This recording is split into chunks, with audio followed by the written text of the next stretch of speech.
if you're like me, you're not really lacking in motivation or discipline.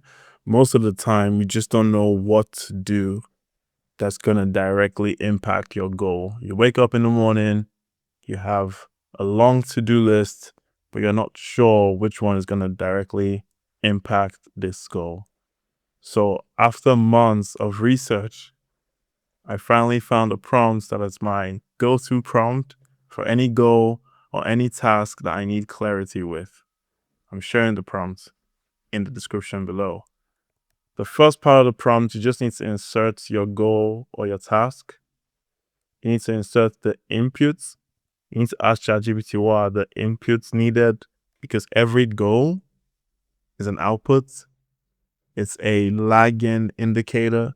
So you need your leading indicators. So cause and effect, inputs, outputs. If you want to understand why these things are the top three and they cannot be skipped, this section of the prompt is also really good. And then the most important part is the last part, which says, give me a step-by-step way to proceed.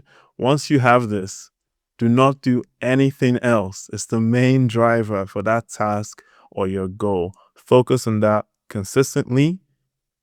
It's the foundation. You can build on top of it. You can add other tasks, but those are your non-negotiables. I let AI do this for me. My productivity, my progress towards my goals has skyrocketed. So I'm recommending this and sharing this for anyone who feels stuck. I'm building a productivity app called Zendu. Check the link in the description below.